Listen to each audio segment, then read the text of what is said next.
Ladies and gentlemen, welcome back to another episode of A Couple of Nukes. As always, I'm your host, Mr. Whiskey, and I am here with Jay Bush, a friend of mine, I'd like to say, and I was on his show, Rockin' Recovery. We're going to talk about that. But more importantly, Mr. Bush, it was your birthday yesterday at the time of this recording. Happy birthday. What did you get into? I did not do anything special. I went and had some crab legs, Alaskan Okay. king crabs, and some Dungeness, and that was my birthday, which Hey, I was totally stoked about because it's like one of the very few times I'd ever been able to enjoy my birthday clean and sober. yeah, wow. Well, congratulations on that as well as sometimes it's nice to just sit back and relax. I think sometimes we get wrapped up on we need to have a big chaotic day for our birthday and it's nice to just take a little breather there. So yeah, and like I mentioned, you and I have met before and we're working together on some projects with other people. And we've decided, I think we're gonna make you the president of all future projects. So I can say that I worked with President Bush on some projects of mine. Now, come on, when did I get this memo? I still haven't got that memo yet. I like you where you're going. Elect Bush. So the thing is, every great leader starts out by being voluntold that they're already the leader and they had no idea. That's usually That's how the best leadership happens. That That's is kind the of key. I've never yeah. thought about it that way, but that is so true. Yeah, Voluntold is a real word. it's I picked it up in the military. I was Yep. voluntold that I would become very familiar with that word. So it's always great when some military leader will be like, "Who wants to volunteer to stay and work an extra 2 hours?" And everyone just looks at each other and they're like, "All right, you, and you. Thanks for volunteering." It's like my hand was not raised. And Well, sometimes if they're gonna take a whole division, what they'll say is, "You there in the green, you're coming with me," and we're all wearing green, and they're like, "Yeah, all of you are coming, you with the green uniform." But oh, yeah, that's a classic right there. I know when I was married, I used to get voluntold a lot. yeah. Well, hey, same thing as the military. You signed up for that, whether you knew it or not. You signed a dotted line. So, I love yeah. it. Yeah, being married can be like in the military, but that's an episode on its own. You and I are not here to give relationship advice today, not in the Absolutely least. not.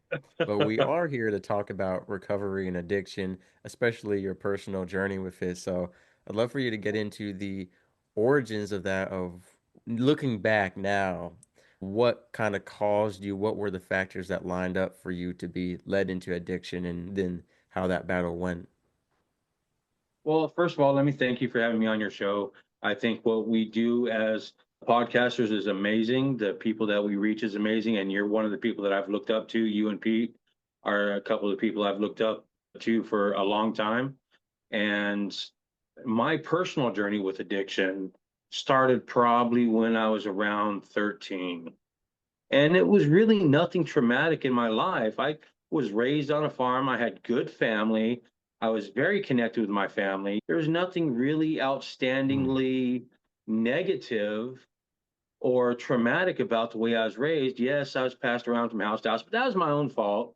I really didn't know my dad, my father, I'll say my father, blood father, until I was around 10 years old because he was in prison. But the person I do call dad raised me right as far as I was concerned. We lived on a farm. We did all the farm stuff. I knew cows, horses, tractors, and knew how to work on stuff, whatever. And then that was my dad's side of the family. And my mom's side of the family, we had a big, huge community. I mean, our family was so big, I couldn't date anybody in my hometown because I might be related to them. But that none of that really leads to trauma. It's more, I felt like I didn't belong. Okay. So I got into addiction and drugs and alcohol, and I probably have done everything except for the fentanyl at one point in a time in my life or another. And it was mainly to fit in. I didn't like myself. I didn't like I didn't like myself. I didn't have friends.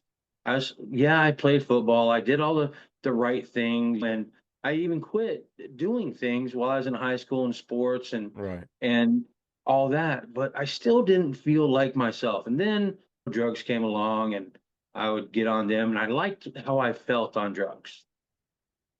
So I liked And methamphetamine became my drug of choice. And I liked how it made me feel. It could let me be angry. It could let me. It intensified my anger. It made me a person that I really didn't like, but I thought I needed to be that person to fit in. And and that goes into then I went to prison. Right out of high school, I went to prison. Literally in 1999 is when I went to prison. I graduated in like 98 or something like that. I don't know. One of those years, one of those 1990 years. And then I did the next 20 years of my life in prison. Wow. Not all at one shot. It was off and on. The Okay. longest stretch was for 7 years. But altogether, time in prison was a little over 20 years. So, and a lot of that, and I didn't stop using while I was in prison either. I kept using while I was in prison. In fact, it became more prevalent in prison. I became the person that's, hey, Jay, you want to go do this? Absolutely. I'll go beat that person up. I'll stab that. I became a person that I did not like. I think I liked myself so less now that I was in more of a survival mode. So drugs in prison helped me survive to become a person I did not like. And getting out of that, so one of the many times I was in and out, I eventually had 4 kids. Me and that person were never married, but I've still got 4 kids. But I did get out and I did marry a different person. And little did I know that she struggled with her own addiction. And more than that, she struggled with depression. And in July or June 6th, 15th of last year, 6/15, 2024, is we're in one of our drug craved, probably coming down arguments. I mean, we were getting along the night before. We got in an argument. I left the house to de escalate. I come back and I find her hanging in my closet. And that was my wife. I had to cut her out of my closet. I had to give her CPR. I had to call I couldn't call the paramedics. My neighbor actually heard me yelling and called the paramedics and first responders. And they got there and I already had her out of the closet and I'm working on her and I'm doing all the things I'm supposed to do, CPR and everything like that. And I really can't tell if she's breathing or not. The paramedics finally get there, the first responders get there. It didn't take them very long, really quick. And they got her out and they're working on her outside. And the cop's talking to me and he's like, Jay, you did everything right. You did everything you were supposed to do. You probably saved your wife's life. And by this time, the paramedics, she's breathing. We got a pulse. So I'm thinking that, yeah, okay, so she's going to be there. Little did I know that she did too much damage to her arteries and she wasn't going to make it. The blood was going into her brain, but it wouldn't come back out. And that's being said, that's the last day I used. That's the last day I've been high. That was my last day with drugs. And it happened for a reason. I understand this. It took me a long time to come to this understanding. I had a really harsh talk with God. He is my savior. He is my higher power, Jesus Christ. But at the time, Yeah. I couldn't accept it. And I didn't know what else to do. So literally I isolated myself to the front room in my kitchen of my house because I couldn't go to my room because every time I went back there, that's all I seen is my wife's figure hanging on her closet. Right. And I had drugs and I had all my tools to use in my bedroom. So that probably kept me sober is not being able to go back to that room. And during that time, I yelled at God, why this, why that? If you're, I thought you said you'd never give me too much that I can't handle. Well, this is too much. I cannot handle this. And you're lying and a bunch of other things that at the time I believed. At that time, I believed. And during that argument, I had a phone call. Victims advocacy is like, Mr. Bush, we're here for you too. I'm like, I'm not a victim though. I'm far from the victim in this. Mm. Yet I was also. I didn't realize that, and it's still hard to accept me being a Right. victim of somebody else committing suicide. It really is hard to accept. And it took me a long time, and I still get the what if guilt, and I still get the what if shame.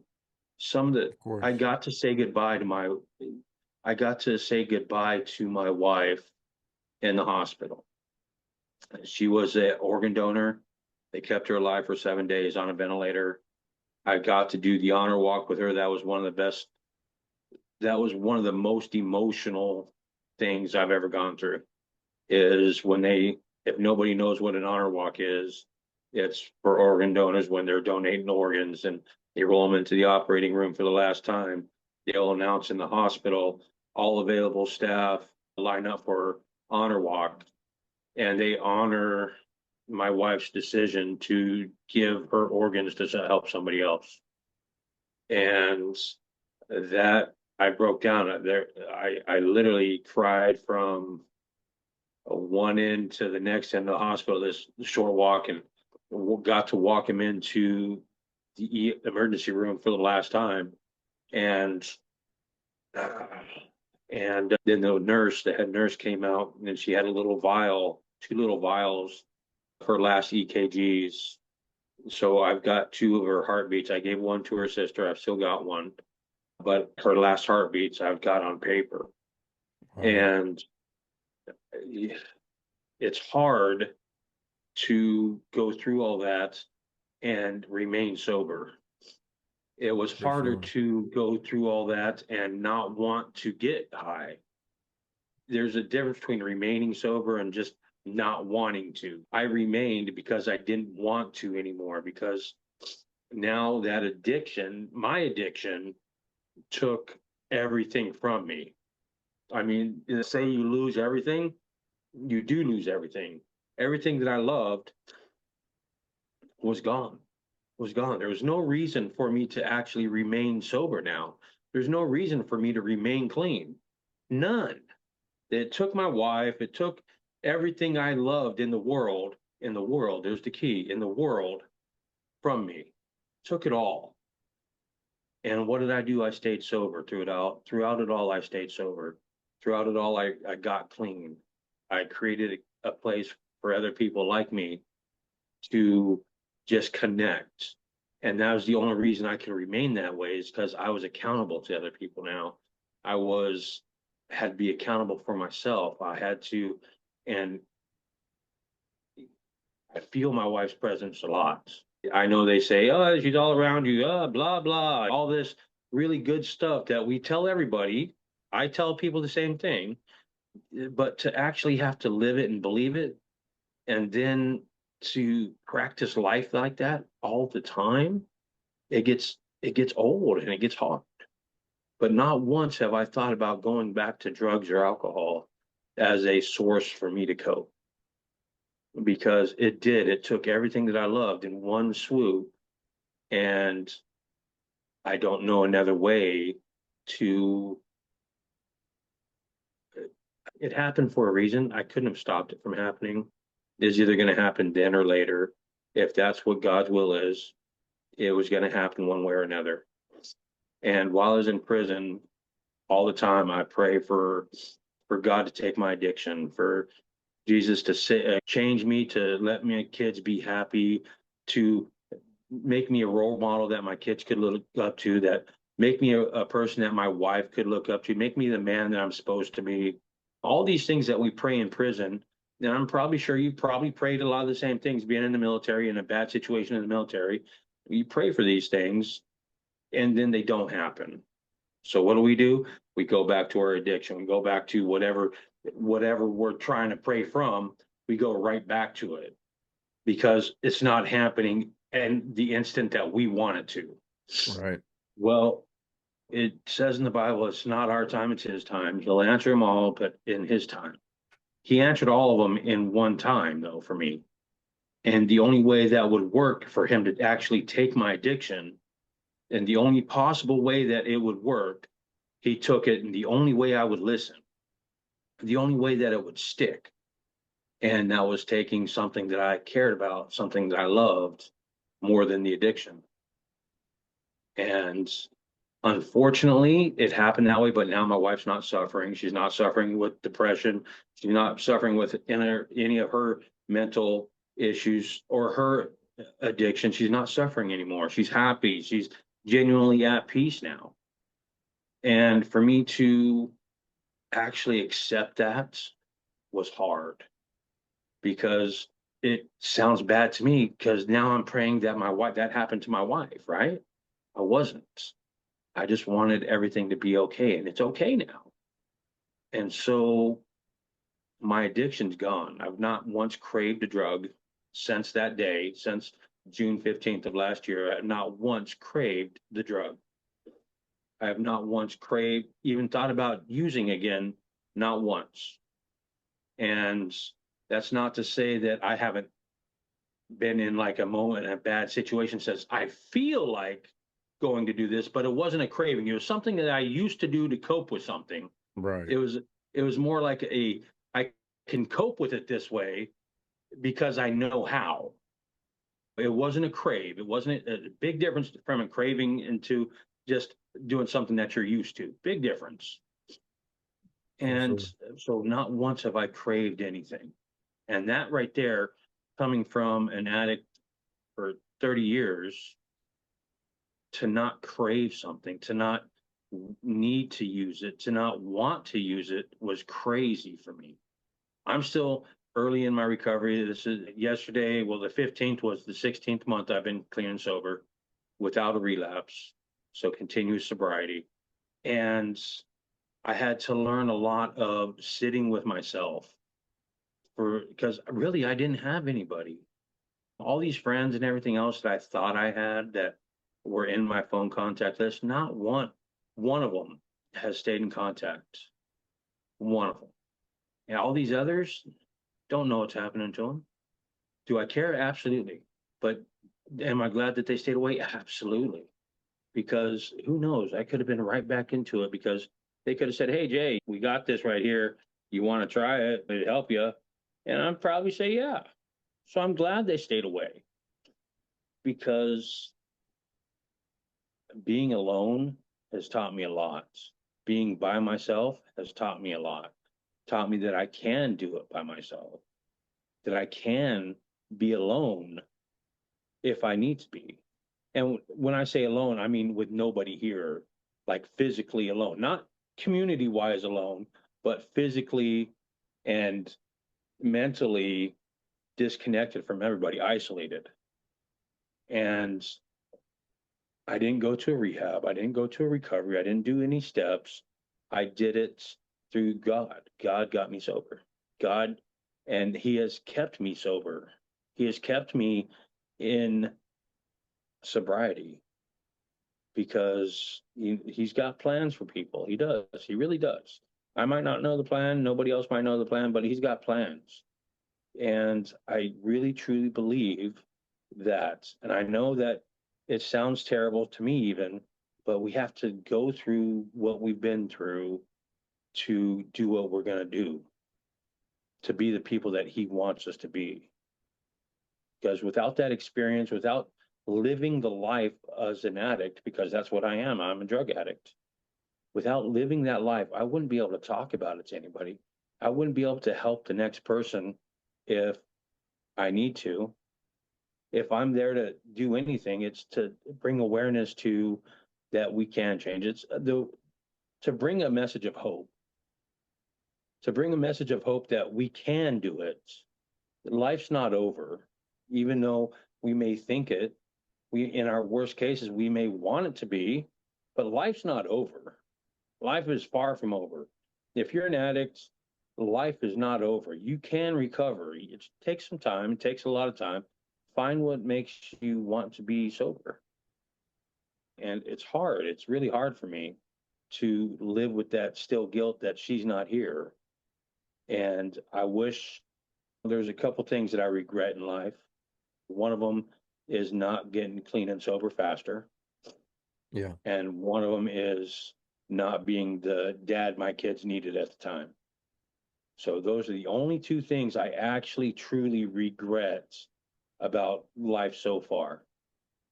And because if I was able to if I wasn't an addict myself in addiction, I could have noticed things about my wife's addiction faster instead of just saying, it's okay because I'm an addict too, so I don't need to notice these things. Or I could have been there for my kids when I needed to be. And those are two things I have to live with, and I have to make it amends within myself. I have to forgive myself for those. Nobody else can do it. I just have to. And Right. I'll get there. I'll get there. And I still nobody's perfect. I still work on it daily. So it's having to live with those things and being able to work through those things and not letting those things set you back. That's what the true test of character is not having setbacks, not having situations that are going to set you back, but having those situations and not letting them set you back. Right. Well, yeah, that's why I'm in recovery and that's why I got sober. That's my story. There's a lot to unpack there, a lot I want to touch upon. That last part being resiliency, having those setbacks and pushing through regardless of that, still achieving the end goal, if not more. But I want to thank you for sharing your story because no doubt those memories hold a lot of weight to them still. Obviously, you've been through a lot of work, especially with your faith, but I know that memories, I get asked this all the time, like Mr. Whiskey, when you talk about some of the things on your show that have happened to you or in your life, does it ever get any easier? And I think it does, but being easier shouldn't be mistaken with not feeling those memories or those experiences. It's that there's still a weight to them. The concept of unanswered prayers is actually, I have it in the link in the description below. Philip Anthony Mitchell did an amazing sermon on unanswered prayers. And I really appreciated his vulnerability and authenticity on stage when he's like, there are things I've been praying 10 years for. I'm gonna go deeper, 20 years for. I've been praying and still unanswered about. Sometimes it's people who are fighting chronic illness or other situations. And he did a great sermon about specifically focusing on John the Baptist. He went to jail, to prison, and ultimately beheaded. And he talked about from the human perspective, if we were John, we'd probably saying like he kind of questioned. He said, "Jesus Christ, I know I said you were Messiah, but I've been in jail and you haven't come to rescue me. I'm kind of having second thoughts." And a lot of us are in that position. So I agree 100%. It's like even in my case, I pray against the affirmity of addiction in my father's life. I pray for God to change my father's heart. And it's hard because I wake up every day and my father is still abusing and using both drugs and alcohol. And it's like, God, I'm out here doing your work every day. And I pray for this almost daily. But I know that he has to get rid of it in the right time and right season. And it can be very difficult to lean on that understanding. Like you mentioned, you hear this stuff all the time, you say it all the time, but then to actually live it, to have your faith in action compared to just preaching it to others or saying it, it's very different. So I think I'm glad you touched upon that. That's how a lot of people feel for their addiction, for homelessness, for chronic illnesses, for all of that. It's very hard. A lot of people are atheists because of all the evil in the world. But I loved a man once said, if there's so much evil in the world, there has to be a balance of Well, good. there If has to there's be an equal absolute amount of evil, there's good. absolute good. And that's a Absolutely. really easy analogy that I've always liked. And I liked also like if darkness is the absence of light and cold is the absence of heat, then evil is the absence of good, which means there has to be good. Right. So I think I'm gonna have that sermon in the description below, as well as a song that I really like that is it was made by addicts, talking about kind of like a song apologizing to all their friends who were addicts that they can no longer hang out with. And it is a very touching, heavy song about I want to answer your phone calls. I want to go hang out with you again. I want to see what you're up to. But who I was when I was hanging out with you isn't who I am now, and it's not who I want to be now. And I can't have you bringing any of that stuff back in my life. And they say like we were on the same page then, but every chapter ends. I'm moving on to the next chapter in my life. So yeah, and I think I've had a lot of very bone-chilling, heavy-hearted stories on this show, especially when it comes to suicide. But I think in your case, that's definitely one of the that false hope you had gotten that you did say for him it's going to be okay. That would be even worse than if they had just told you from It the was. beginning, "Oh, she's passed away." So that has to be so painful. And I think I'll call it so ironically beautiful. It's poetic almost that when you chose to stop using was when you kind of had no reason left to not use, like you mentioned. Like when you had the wife, you had the kids, it's like you think now I should stop using. I should be here for my family. And it was now I have nothing left. At that point, some people will push through rock bottom and just either commit suicide themselves or just go deeper into addiction. So to have that be your awakening moment, it's just so powerful to me that when you had the least reason to is when you had the most discipline and realization. But I want to kind of touch upon, there's a few different things. One thing I want to address, I guess we'll start with it, which is the drug culture in prison. I haven't been imprisoned. I'm not even going to say yet because I don't want to be. Hopefully it No, never happens, don't right? go. So I have yet to be in prison and hopefully never will be. But you mentioned drug use while in prison, different systems of doing favors or acts for other people in order to get stuff. And I think that's really interesting. I think it's something that we hear about a lot, but not a lot of us have experienced. So can you tell us a little bit about like Yeah. not I I mean, guess how people were getting drugs in prison or like how that first of all all, works? first of all, drugs in prison are they're so easy to get in prison. It's easier to get them in prison than it is on the street. Wow. I mean, it's hard to believe that, but It's just about ironic. it's very ironic. And some of the most widely used ones are some of the ones that are readily available, like Suboxone. I mean, when the black market trade for a strip of Suboxone is $200 a strip, you're going to have people finding ways to bring that in. And I hate to say it, a lot of the times it's the correctional guards that are bringing this stuff in. 9 times out of 10, if there's a good quantity, a good supply of any illegal drugs, it is from through visitation or the prison guards themselves. Wow. Is that And bribery? Is that related to bribery? How are the it's manipulation. So it's compromising them. So let's say I'm talking to a guard and right? he's chewing gum, just chewing gum. Hey, let me get a piece of that gum. He might say it 1,000 times, or let me get a cup of coffee, or you think you can bring us some coffee? Something really, really, really tiny Hmm. just to open that door. And once that door gets open, it's like, okay, how far can we push it? How far can we push it?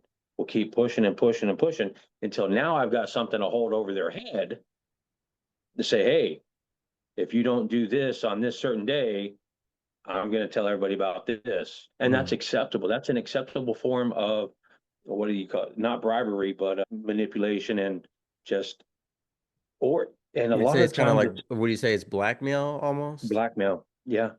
And a lot of Wow. times it's there's just as many females as males bringing this stuff in. The females in men's prisons are more easy to manipulate.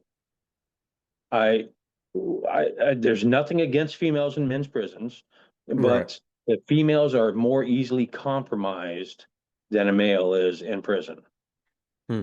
And that's because you've got 500 guys hitting on the same chick day in, day out, day in, day out. And if it's a chick that might not feel good about herself, and the guys will figure this out real quick. As a Right. manipulator, you'll figure this stuff out, who's more susceptible to it or not.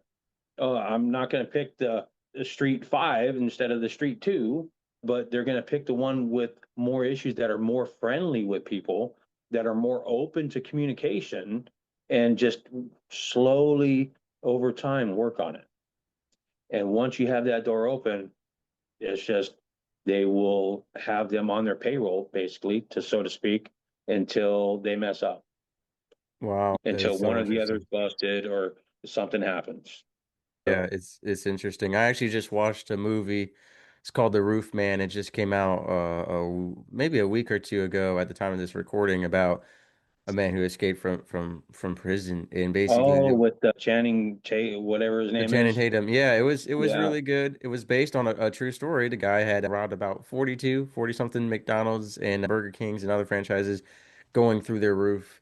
And it was a sad story because he was like, I think he was special forces or military, and he just couldn't adjust to the civilian world, couldn't get a job to provide for his family, and he just wanted the money to make his daughters happy and has his wife's respect. So it was sad, but essentially, yeah, the way I don't want to spoil that too much, but basically his thing was like if you are in prison and you keep your head low, but you do a good job, the guards kind of forget that you're in there for a reason, is what he said. They forget that you're Hmm. in there for a reason. They treat you just like a coworker, a person at some point, Hmm.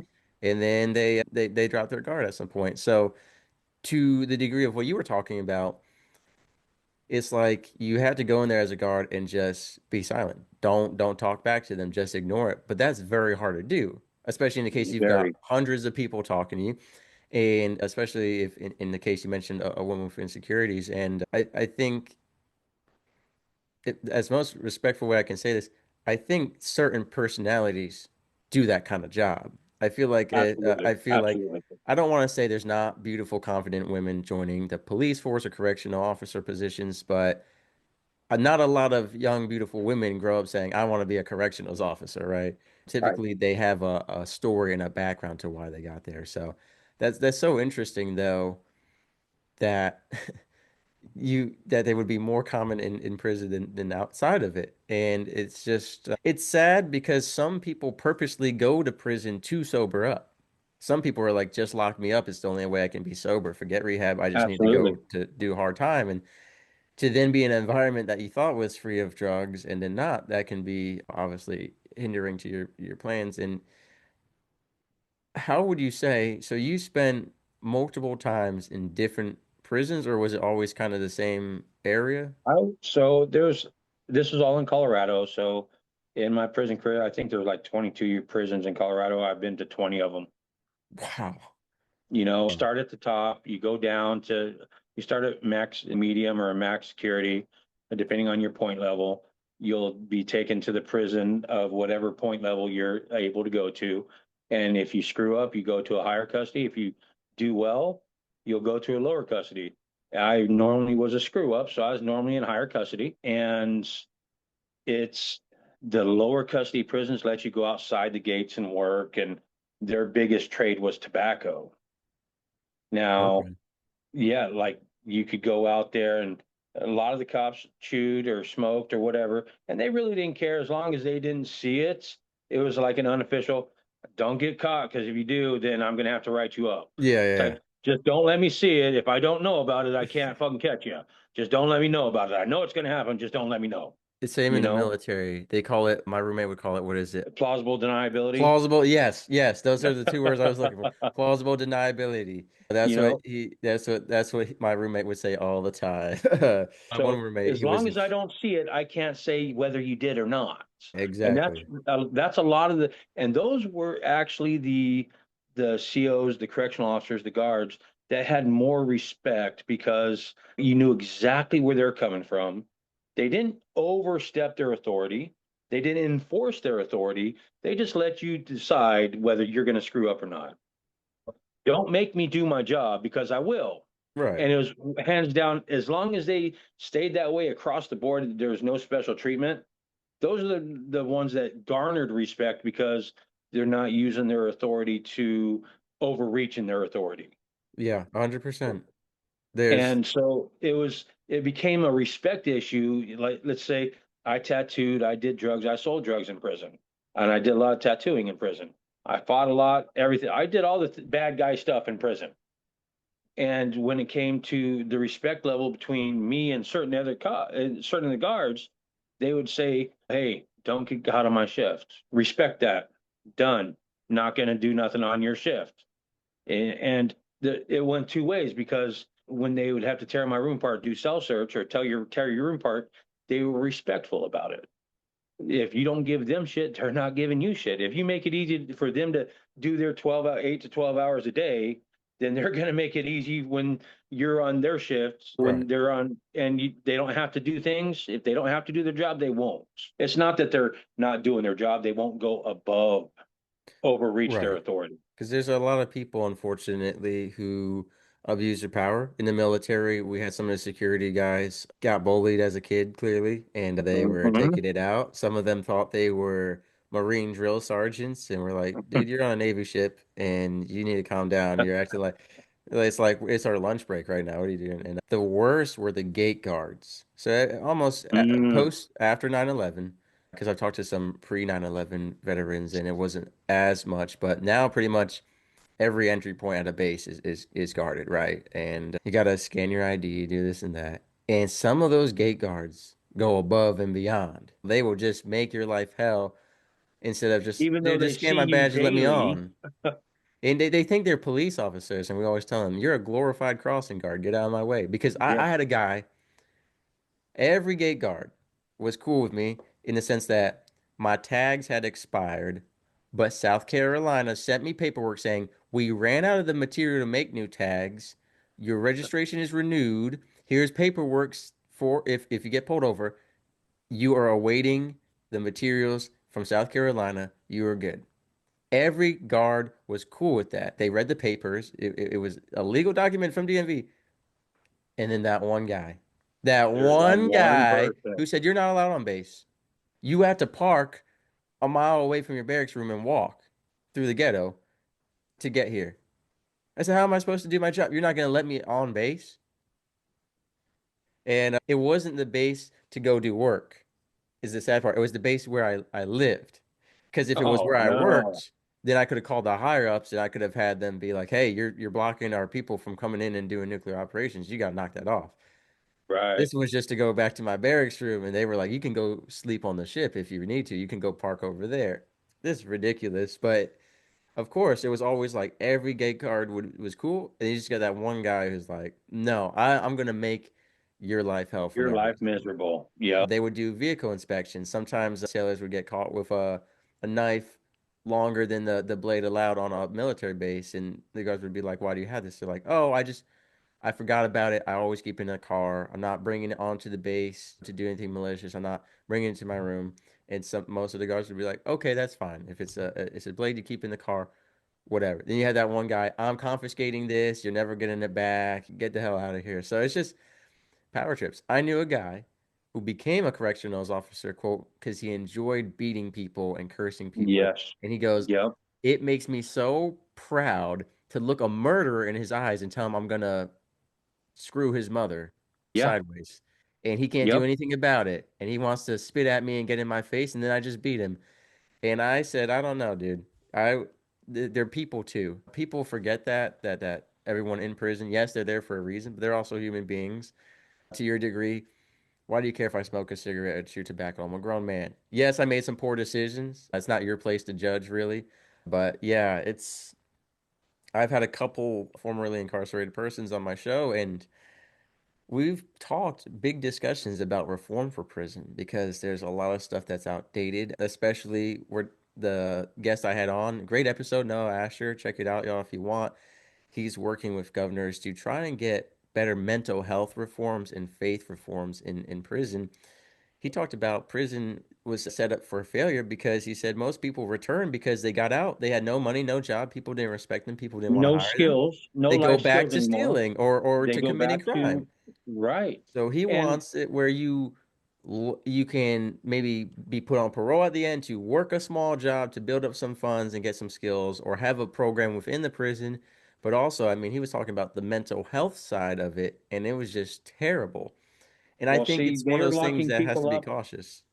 They were locking people up so they would give you solitary confinement for extended periods, 5 or more years, for mental ill patient people, where they're going to put them in a 24 hour, 7 days a week management control unit because they have a mental breakdown or they have a mental issue that is there. So they're not proper for, they're going to get taken advantage of because Right. life's hell in prison. People are assholes, but they would have got taken advantage or used in general population. So they'll put them in a management control unit and say it's for safety reasons. And that's just going to deteriorate the person's mental health even more.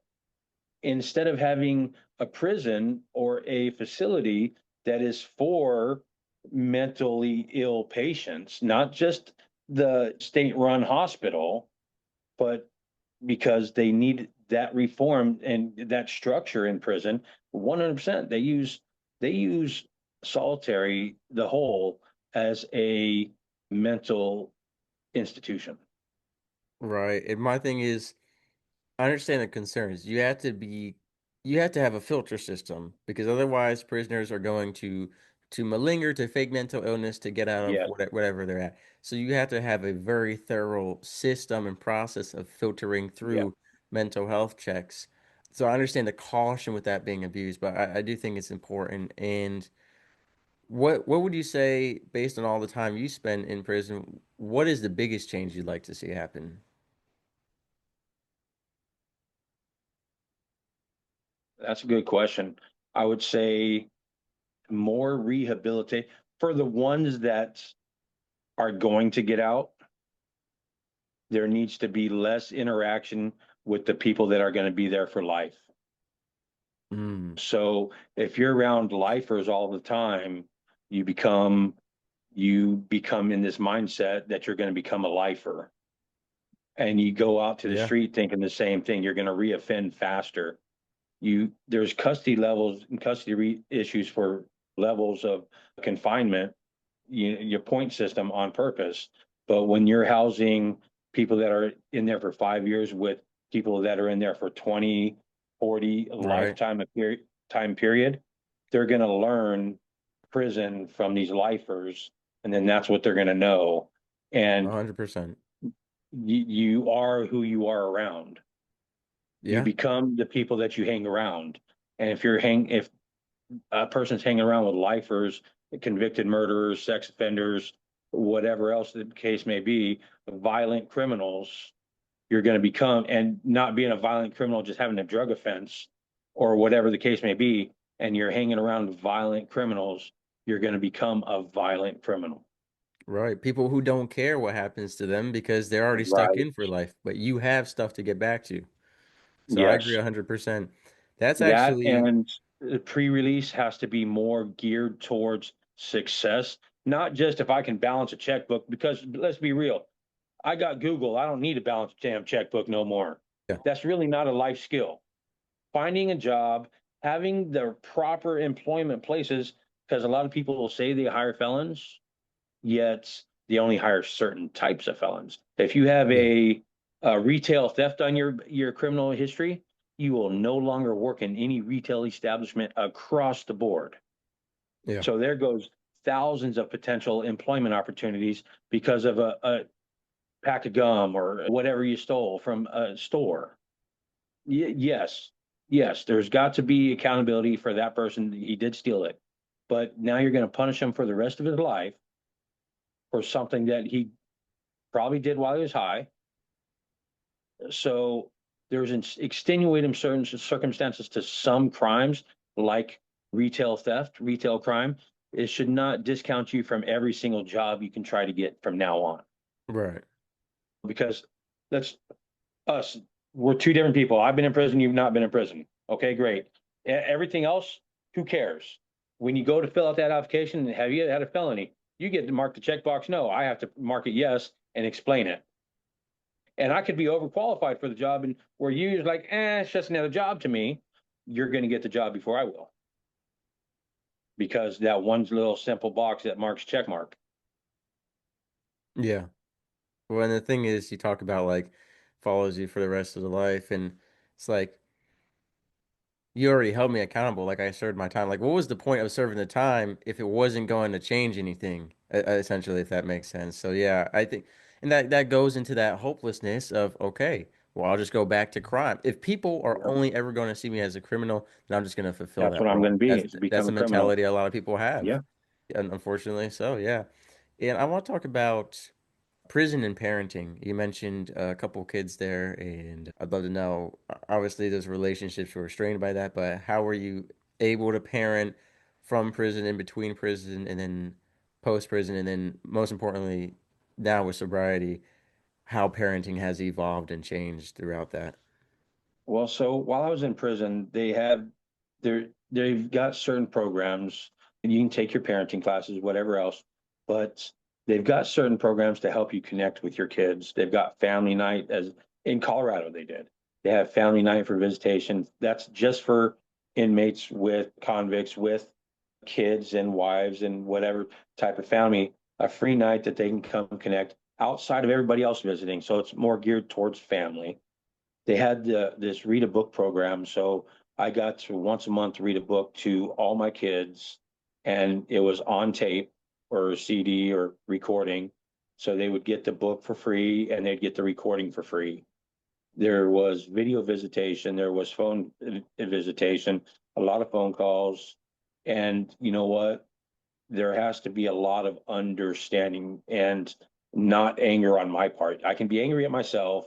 I can be angry at whatever my kid might be doing or not doing, but I can't show that anger in any way because really, then they're going to equate dad being angry while he's on the phone with me, or mom's going to be angry while she's on the phone with dad. That becomes a something that they don't look forward to. Yeah. Instead of looking forward to having a talk with dad and telling him how his day was, now it's, oh, you mean I got to talk to dad? He's just going to get angry. I don't want to make dad angry. I don't want to hear dad mad. So there's got to be a real big understanding that no matter what they're doing out there, you really don't have a say in it right now. Yeah. You really cannot control anything your kids, your wives, anybody else is doing out there while in prison. You cannot do that. You cannot be two places at once. You can't be the controlling the adult figure in prison. Now you're just a voice on a phone. Mm. And really that's the way you have to think about it is because once they equate this voice on the phone with dad, now is that voice going to be happy and fun all the time? Or is that voice going to be mad and angry all the time? Which one would you want to talk to? Right. And you got to think of it in very simple terms as there's nothing I can do about it. There's some situations are out 100% out of our control. Now you can tell them I used to do homework on the phone with my kids, and dad, I need to do homework. Well, let's sit down, let's do homework then. This is real easy. I can have this conversation on the phone all day long. Let's do homework. You want me to read it yet? Absolutely. I'll read a book to you. You want to tell me what happened in school? Absolutely. Tell me what happened in school. I'm not gonna. I couldn't get mad at him, and I learned this late in prison. Unfortunately, I didn't learn it early enough that no matter what, I could not. I there was no controlling the situation, none. And as much as I tried, the more angry I got, the less I was able to talk to my kids because they didn't want to talk to me Mm. because all they knew was the angry side now. All they heard was the angry words. It's a whole lot harder to forget angry words than it is positive words. Yeah.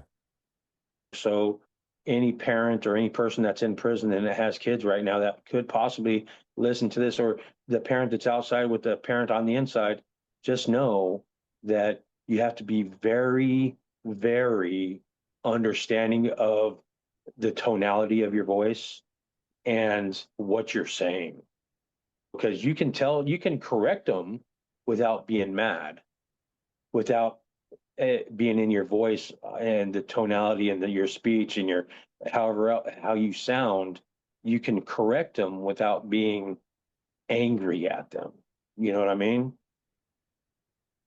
For sure. It's a tough position to be in. You essentially It lose is. your parental power, and you kind of just gotta wait for when you get out, which, speaking of, so you're sober now, you're out now.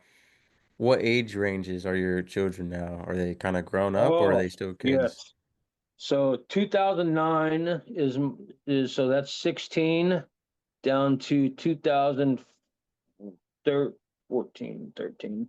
So I've got a 12 to 16-year-old. I've got four of them.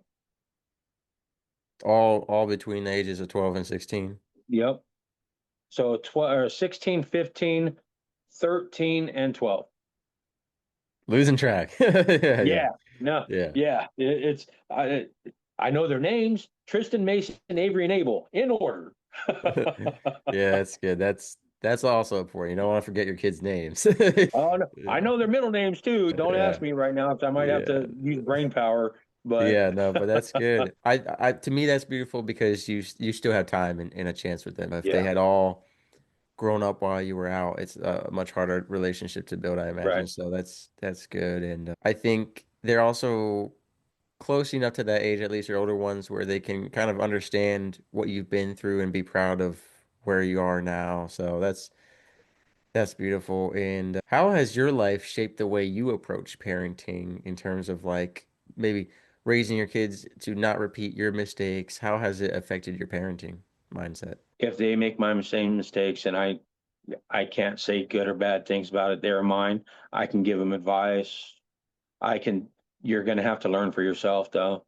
If I can make it easier to learn for you, then absolutely. Here's the dangers of what I've done. Don't do it, but I'm going to give you all the information.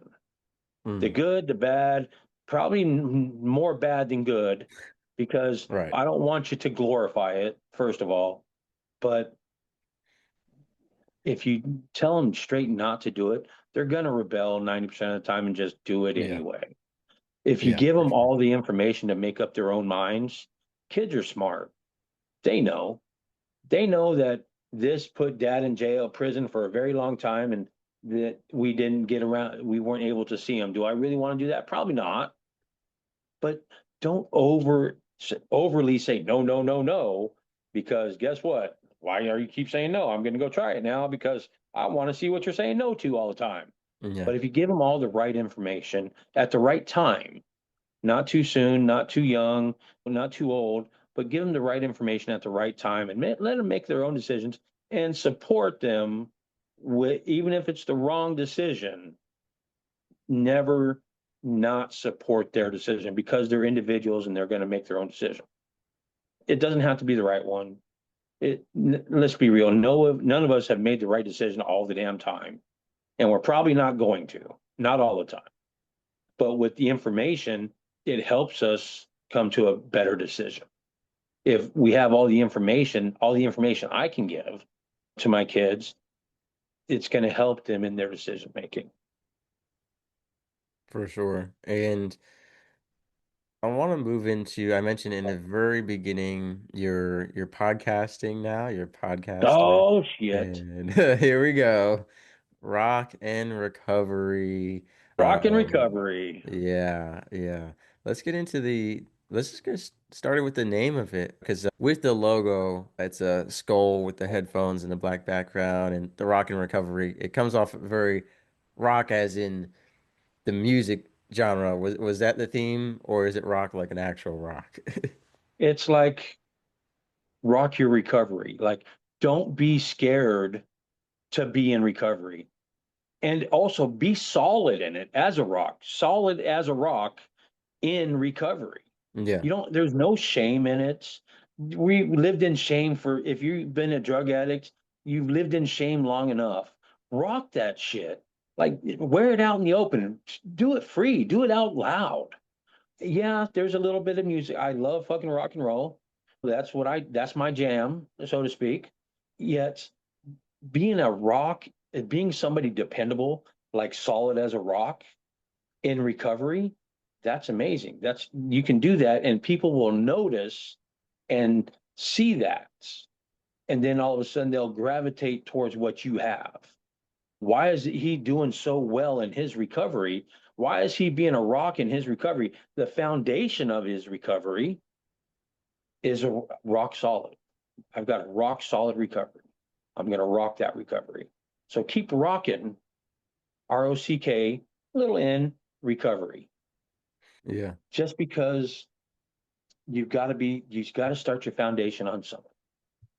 And if your foundation in recovery is solid as a rock with good recovery habits, good bones, you're going to go far. You're going to do well.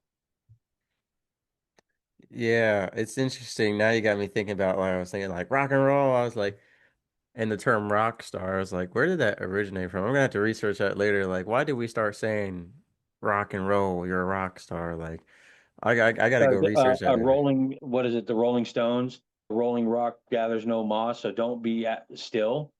Yeah, So rock and roll. I don't yeah, know. makes a lot of It's sense. something to ask another friend of ours, Ray Ray Starr. Yeah, I just started thinking about it now, but yeah, so I know yeah, so you mentioned the name of your podcast is kind of the origin behind it. And can you tell us a little bit more about the content on it as well? Absolutely. It's just spreading a message of hope, whether it be mental health struggles, whether it be recovering from life in general, whether it be drug and alcohol addiction, being just bringing awareness to it and offering them hope.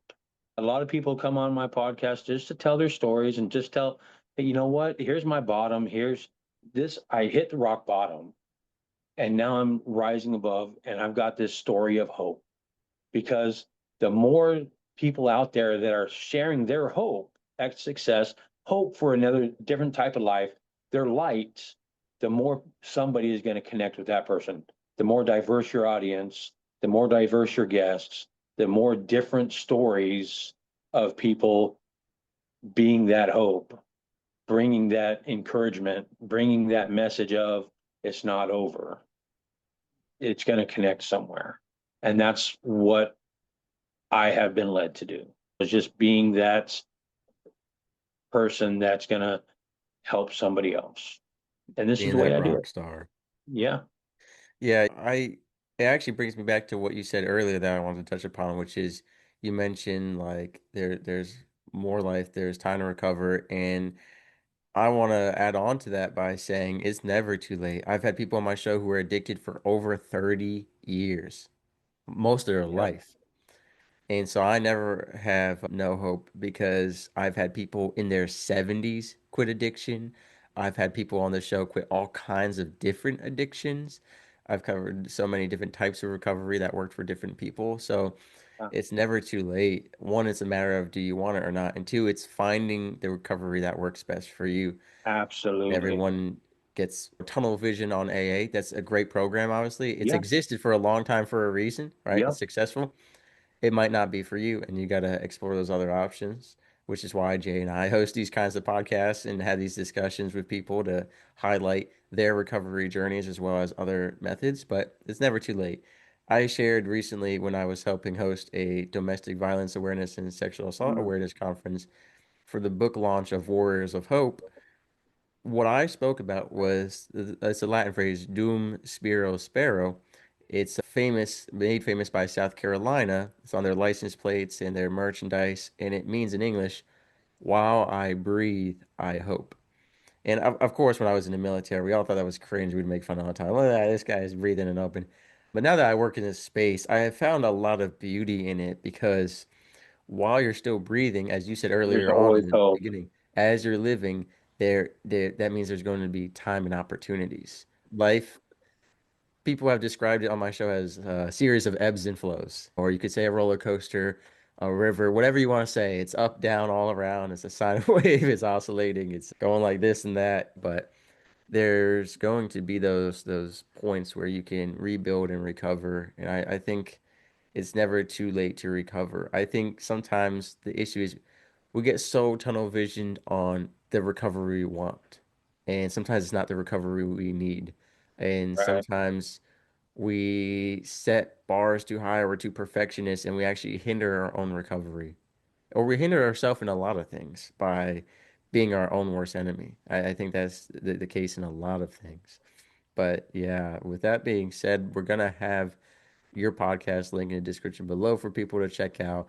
You're also on social media under your name and your show.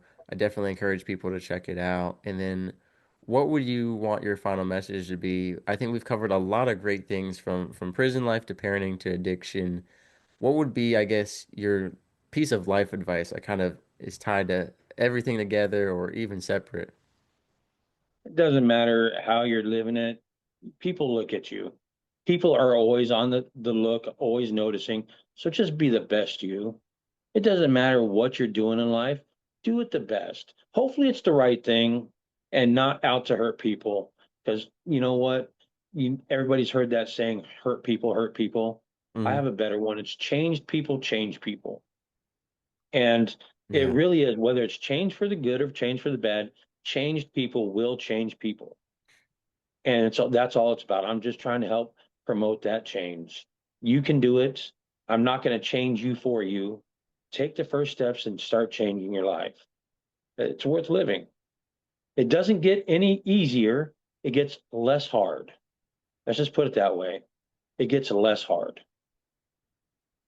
Amen. I agree 100%. So, Mr. Bush, so great to have you here. Like I said, I've been looking forward to this because we connected a little bit on your show, and I was excited to focus in on your story and highlight you. So, again, thank you so much for what you're doing in this space and for your time today. I appreciate what you're doing. And all of us, there needs to be more because the more our message of hope and strength there is, eventually somebody will pick up on it. And the more people that do it, I don't have to be the top podcast, and you don't have to be the top podcast. Who cares? As long as that one person is getting the hope that they need, that's all that matters. That's all that Yeah. matters. It's We got not to about keep the up those numbers, numbers. though. We got Yeah, to it's keep up not those about the numbers. numbers. It's about who is listening. It's about who is listening. And I put that forward all the time. You Yeah, could reach 1 million people and the message doesn't, it goes in one ear and out the other. And you could reach one person who's suicidal and they decide not to take their life. And that's more important. So for all the podcasters out there, for whatever you're doing, maybe it's a nonprofit, maybe it's a book, it really is about the impact in its quality, not quantity, right? It's a yeah. measure of what does it actually do, not just how many people it reaches. But again, Mr. Bush, thank you so much for coming on the show today. The birthday celebration part two. Glad to share this time with you, and we'll be working together in the future, no doubt. So until next time. Absolutely. All right. You take it easy. Have a great day. Thank you for having me on your show. I think what you're doing is wonderful, and I really do feel honored to be a guest on your show.